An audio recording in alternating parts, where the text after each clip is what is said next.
Hello students, O2IS academy में आपका बहुत बहुत स्वागत है। जैसा कि आप जानते हैं, आपका जो HCS का मेंस एग्ज़ाम है वो जल्दी आने वाला है, तो उसकी प्रेपरेशन के लिए यहाँ पे हम जुलाई और अगस्त के जो करंट अफेयर्स हैं उनको कवर कर रही हैं। इससे पहले भी हमने पिछले एक साल के करंट अफेयर्स को प्रीलिम्स के टाइम पे कवर किया था। अगर आपने नहीं देखा है तो आप वो भी जाकर देख सकते हैं। तो शुरू करने से पहले अगर आपको इस वीडियो की PDF चाहिए तो आप हमारी O2IS एकेडमी की जो ऐप है उसको डाउनलोड कर सकते हैं। वहाँ पर आपको HCS मेंस के नाम से एक कोर्स मिल जाएगा, जिसके कि कंटेंट सेक्शन में आपको इन करंट अफेयर्स की जो PDF है वो मिल जाएगी। इसके अलावा आपको हमारी ऐप के ऊपर HCS मेंस के लिए टेस्ट सीरीज़ भी मिल जाएगी, आप जाकर इसको एक बार देख सकते हैं। सबसे पहले हम बात करते हैं कि जो रिजर्व बैंक ऑफ इंडिया है, जो RBI है, उन्होंने डिजिटल लैंडिंग के लिए कुछ गाइडलाइंस को इशू किया है। सबसे पहली बात, डिजिटल लैंडिंग होता क्या है। जैसा कि आपको पता है, जो भी बोरोअर होता है जिनको किसी लोन की ज़रूरत पड़ती है तो वो अलग अलग प्लेटफॉर्म पे जाके लोन लेते हैं। तो यहाँ पे थर्ड पार्टीज़ भी होती हैं, जैसे अलग अलग कंपनीज़ और अलग अलग ऐप्स भी होती हैं जिनके द्वारा जो बोरोअर्स हैं वो लोन लेते हैं। तो यहाँ पे RBI ने इन गाइडलाइंस में ये इशू किया है कि अगर आप थर्ड पार्टी के द्वारा लोन ले रहे हैं तो जो लोन की क्रेडिट अमाउंट है वो थर्ड पार्टी से होते हुए नहीं जाएगी। That means directly bank account से बोरोअर के अकाउंट में आ जाएगी। इसके अलावा RBI ने ये बोला है कि जो थर्ड पार्टीज़ हैं, जो भी लोन वगैरह प्रोवाइड कर रहे हैं, तो यहाँ पे सिर्फ वही थर्ड पार्टीज़ लोन्स वगैरह प्रोवाइड कर सकती हैं जो कि RBI के अंडर रेगुलेटेड हैं। फिर उन्होंने बोला है कि इस प्रोसेस के अंदर जितनी भी फीस पेएबल होगी वो सारे के सारे जो लैंडिंग सर्विस प्रोवाइडर्स हैं, दैट मीन्स जो थर्ड पार्टी है, वो यहाँ पर इस फीस को सबमिट करेगी, ना कि जो बोरोअर हैं। नेक्स्ट उन्होंने बोला है कि जो भी इस लोन के अंदर जो भी इंटरेस्ट रेट होता है वो पहले से ही डिस्क्लोज किया जाएगा और इस इंटरेस्ट रेट के ऊपर कोई भी जो क्रेडिट लिमिट है उसको इंक्रीज नहीं किया जाएगा। इसके अलावा उन्होंने ये भी बोला है कि यहाँ पर कूलिंग ऑफ पीरियड भी रखा जाएगा। दैट मीन्स अगर किसी भी बोरोअर ने लोन लिया है और वो एक पर्टिकुलर टाइम लिमिट के अंदर उस लोन की इंटरेस्ट रेट और जो प्रिंसिपल अमाउंट है वो सबमिट करना चाहता है, वो कर सकता है। तो इस पीरियड को हम कूलिंग ऑफ पीरियड के नाम से जानने लगते हैं। नेक्स्ट उन्होंने बात करी है कि यहाँ पर अगर किसी को भी ऐसी प्रॉब्लम आए तो उसके लिए ग्रीवांस रिएड्रेसल ऑफिसर्स भी बनाए जाएंगे। मतलब ऑफिसर्स को यहाँ पर अपॉइंट किया जाएगा ताकि जो भी कस्टमर्स को कोई दिक्कत आ रही है तो उनको रिजॉल्व किया जा सके, या फिर जो भी डिस्प्यूट्स वगैरह हैं उनको भी रिजॉल्व किया जा सके। फिर उन्होंने बोला है कि यहाँ पे अगर आपको बोरोअर से कोई भी डॉक्यूमेंट्स की रिक्वायरमेंट है तो वो सिर्फ मिनिमल डॉक्यूमेंट्स होने चाहिए। इसके अलावा आप उन बोरोअर्स की एक्स्ट्रा इन्फॉर्मेशन जो है अपने पास नहीं रख सकते। दैट मीन्स जो थर्ड पार्टी है या फिर डिजिटल लैंडिंग जो बिजनेसेस हैं वो अपने पास किसी भी बोरोअर की एक्स्ट्रा इन्फॉर्मेशन जो है उसको नहीं रख सकते। तो बेसिकली आपके एग्ज़ाम के लिए ये जो डिजिटल लैंडिंग है ये बहुत ज़्यादा इंपॉर्टेंट हो जाती है। इसके अलावा भी अगर मैं मेंस पर्सपेक्टिव से बात करूँ यहाँ पे, तो इसका सिग्निफिकेंस आपसे पूछा जा सकता है कि डिजिटल लैंडिंग बेसिकली करवा क्यों रहे हैं। तो यहाँ पे इसके कुछ रीजंस है, जैसे कि ऐसे भी कस्टमर्स हैं जिनके पास इस डिजिटल लैंडिंग की जो सर्विसेज हैं वो नहीं पहुँच रही है। तो हर एक कस्टमर तक इन सर्विसेज को एक्सटेंड करने के लिए डिजिटल लैंडिंग की जो प्रोसेस है उसको शुरू किया गया है। इसके अलावा भी जैसे आप जानते हैं कि यहाँ पे अनरीजनेबल जो इंटरेस्ट रेट है वो चार्ज किया जाता है, मैक्सिमम इंटरेस्ट रेट चार्ज किया जाता है। जैसे कि पुराने टाइम में ट्रेडिशनली तो आपने देखा होगा कि मनी लेंडर्स जो हैं अपने हिसाब से इंटरेस्ट रेट चार्ज करते थे। तो उन सारे विशेष साइकिल से भी बाहर आने के लिए इस डिजिटल लैंडिंग की जो प्रोसेस है उसको शुरू किया गया है। नेक्स्ट हम बात करते हैं कि जो सेंट्रल गवर्नमेंट की 8 कैबिनेट कमिटीज़ होती हैं उसमें से एक कैबिनेट कमेटी होती है आपकी कैबिनेट अपॉइंटमेंट्स कमेटी। इस कैबिनेट अपॉइंटमेंट्स कमेटी ने एक ऑर्गेनाइजेशन को बनाया है, या फिर कह सकते हैं एक बोर्ड को बनाया है, जिसका नाम है फाइनेंशियल सर्विस इंस्टीट्यूशन ब्यूरो। तो इससे पहले यहाँ पर बैंक्स बोर्ड ब्यूरो जो है वो एग्जिस्ट करता था, जो कि हर एक पब्लिक सेक्टर बैंक्स और इंश्योरेंस कंपनी के जो चीफ हैं या फिर जो डायरेक्टर्स हैं उनको अपॉइंट करने का काम करता था। लेकिन अब बैंक्स बोर्ड ब्यूरो को यहाँ पर रिप्लेस कर रहा है FSIB, that is financial services institution bureau. इसके अलावा अगर मैं बात करूं कि ये जो ब्यूरो है आपकी कौन सी मिनिस्ट्री और कौन से डिपार्टमेंट के अंदर आता है, तो आपकी मिनिस्ट्री ऑफ फाइनेंस के अंदर डिपार्टमेंट ऑफ फाइनेंशियल सर्विसेज है, जिसके अंदर ये ब्यूरो जो है वो लाई करेगा। और इसके अलावा ये मैंने आपको बता ही दिया है कि इनका काम क्या है, कि जो भी पब्लिक सेक्टर बैंक्स के चीफ्स हैं, डायरेक्टर्स हैं, CEOs हैं, या फिर इंश्योरेंस कंपनीज जो भी सरकार की इंश्योरेंस कंपनीज हैं उनके CEOs हैं, तो उन सबको अपॉइंट करने का जो काम है इस ब्यूरो का रहेगा। और इसके लिए यहाँ पे कुछ अमेंडमेंट्स भी करी जाएंगी। नेक्स्ट हम बात करते हैं कि जो आपका वर्ल्ड बायोफ्यूल डे है जो कि 10 अगस्त को मनाया जाता है, इस दिन यहाँ पे एक सेकंड जनरेशन इथेनॉल प्लांट को इनॉग्रेट किया गया है जो कि हरियाणा के पानीपत वाले रीजन में इनॉग्रेट किया गया है। किसके द्वारा और बनाया जाएगा ये प्लांट? तो इंडियन ऑयल कॉर्पोरेशन रिफाइनरी जो है वो यहाँ पे पानीपत हरियाणा के अंदर सेकंड जनरेशन इथेनॉल प्लांट को बनाएगी। अब अगर मैं बात करूं कि सेकंड जनरेशन इथेनॉल प्लांट होता क्या है, देखो आपके जो बायोफ्यूल्स होते हैं तो उनकी अलग अलग जनरेशन्स होती हैं, जैसे कि first, second, third and fourth generation. जो फर्स्ट जनरेशन होती है इसके अंदर जो भी आपके फ्यूल्स हैं वो फूड क्रॉप्स के द्वारा बनाए जाते हैं। अगर मैं यहाँ पर सेकंड जनरेशन के बारे में बात करूँ जिसके अंदर जो आपके इथेनॉल है या फिर जो भी बायोफ्यूल है वो ऐसी क्रॉप से बनाए जाते हैं जो कि फूड क्रॉप नहीं होती, या फिर फूड क्रॉप से जो निकली हुई सब्सिडरी क्रॉप्स होती हैं उनसे इन बायोफ्यूल्स को बनाया जाता है। तो अगर मैं बात करूं कि हरियाणा वाले रीजन में इस सेकंड जनरेशन इथेनॉल प्लांट का क्या सिग्निफिकेंस है, तो जैसा कि आप जानते हैं कि पंजाब और हरियाणा वाले रीजन में यहाँ पर स्टबल बर्निंग के जो केसेस हैं वो बहुत ज़्यादा देखने को मिल रहे हैं। लेकिन अगर मैं स्टबल दैट इज़ जो आपकी पराली होती है, अगर मैं इसके बारे में बात करूँ तो ये एक तरह से फूड क्रॉप तो है नहीं, दैट मीन्स यहाँ पे फूड क्रॉप से निकली हुई जो सब्सिडरी क्रॉप है तो उसकी तरह ये जो आपकी स्टबल है वो बिहेव करती है। और इस स्टबल को हम एज अ सबस्ट्रेट यूज कर सकते हैं ताकि यहाँ पे इथेनॉल को प्रोड्यूस किया जा सके। दैट मीन्स यहाँ पे स्टबल बर्निंग का जो इशू है उसको भी खत्म किया जा सकता है। इसके अलावा यहाँ पे बायोफ्यूल बनाने की जो प्रोसेस है उसको भी किया जा सकता है।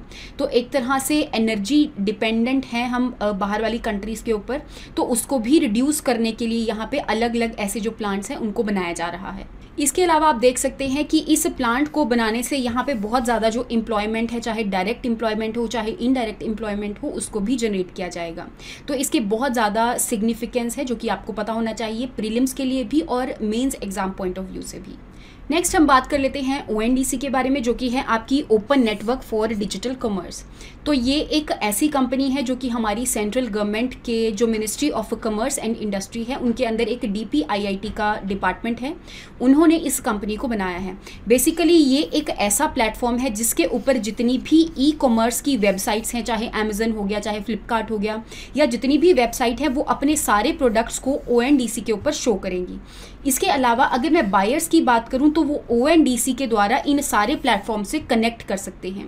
तो एक तरह से इक्वालिटी लाने के लिए या फिर हर एक प्रोडक्ट जो है उसकी डिस्कवर करने के लिए या फिर पेमेंट्स, लॉजिस्टिक और डिस्प्यूट रेजोल्यूशन को, तो इन सब चीज़ों के अंदर ट्रांसपेरेंसी लाने के लिए इस ONDC को बनाया गया है। इसके बारे में आपको पता होना चाहिए। इसके अलावा भी हमारे इंडिया के अंदर जो ई-कॉमर्स है उसको पेनिट्रेट करने के लिए, ताकि हर एक लोगों तक ये जो ई-कॉमर्स की जो फैसिलिटीज़ हैं, सर्विसेज हैं, वो सब पहुंच सके, तो यहाँ पर सरकार ने ONDC को बनाया है। नेक्स्ट हम बात करते हैं कि हमारी जो सरकार की, हमारे इंडिया की जो कोऑपरेटिव सोसाइटी है यहाँ पर इफ़को है, उन्होंने लिक्विड नैनो यूरिया को बनाया है ताकि यहाँ पे जो फार्मर्स हैं इस लिक्विड नैनो यूरिया को अपने फार्म्स के अंदर यूज़ कर सकें और यहाँ पे उनकी जो क्रॉप्स हैं उनके अंदर जो एफिशिएंसी है या फिर नाइट्रोजन एसिमिलेशन की जो पावर है उसको इंक्रीज़ किया जा सके। तो अगर मैं बात करूँ कि प्लांट्स के लिए जो नाइट्रोजन होता है वो बहुत ज़्यादा ज़रूरी होता है, क्योंकि जैसा कि आपको पता है कि प्लांट्स के अंदर और एनिमल्स भी जो प्लांट को खाते हैं उनके अंदर भी नाइट्रोजन के कॉन्स्टिट्यूट्स होते हैं। इवन जो आपका DNA होता है उसके अंदर भी जो नाइट्रोजन है वो प्रेजेंट होता है।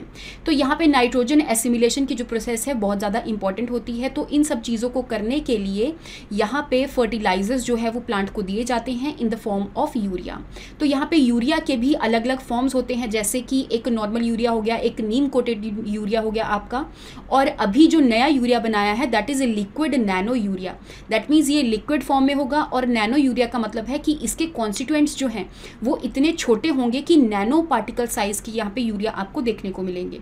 तो इसकी वजह से होगा क्या, तो लिक्विड नैनो यूरिया यूज करने से ये पता चला है कि जो भी आप कन्वेंशनल यूरिया यूज करते हैं उसके अंदर ज़्यादा यूरिया की जो आप कह सकते हैं क्वांटिटी है वो यूज़ होती है, लेकिन लिक्विड नैनो यूरिया के अंदर बहुत कम क्वांटिटी यूज़ होती है और ये बहुत एफिशिएंट तरीके से नाइट्रोजन को प्लांट के के अंदर एसिमिलेट कर सकते हैं। इसके अलावा आप देख सकते हैं कि गुजरात के कलोल वाले रीजन के अंदर भी यहाँ पे जो लिक्विड नैनो यूरिया प्लांट है उसको इनॉग्रेट किया जा रहा है।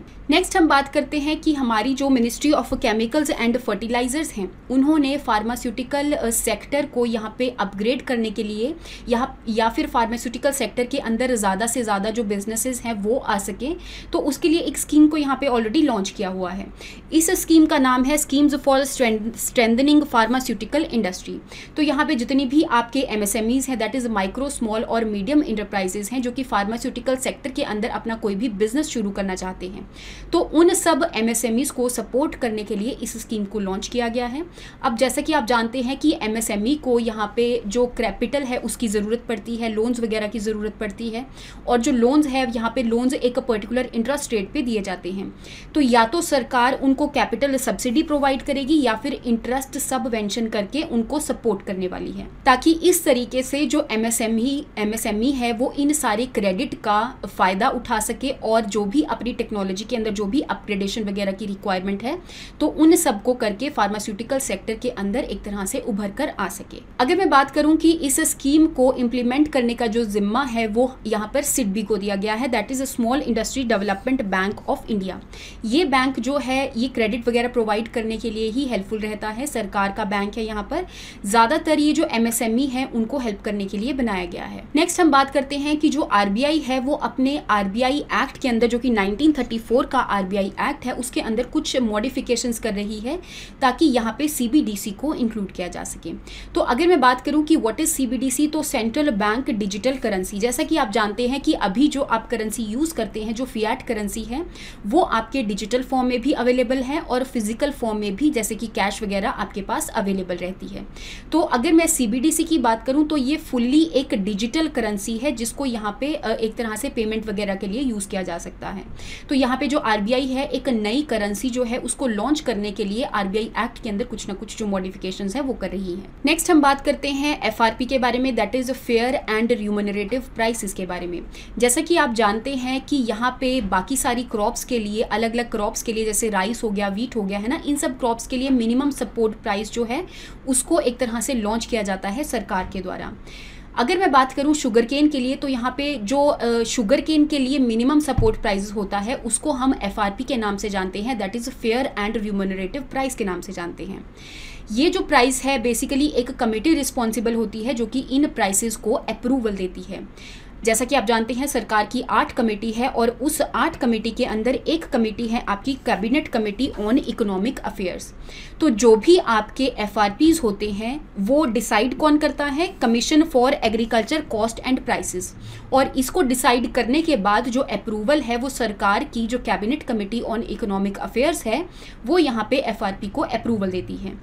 तो यहाँ पे सरकार ने FRP के जो प्राइसेस हैं यहाँ पर उसको एक तरह से इंक्रीज़ किया है, दैट इज़ ₹15 पर क्विंटल इंक्रीज़ किया गया है। इसके अलावा जो रिकवरी रेट है डिपेंडिंग अपॉन दैट यहाँ पे प्रीमियम रेट्स को भी इंक्रीज़ किया गया है।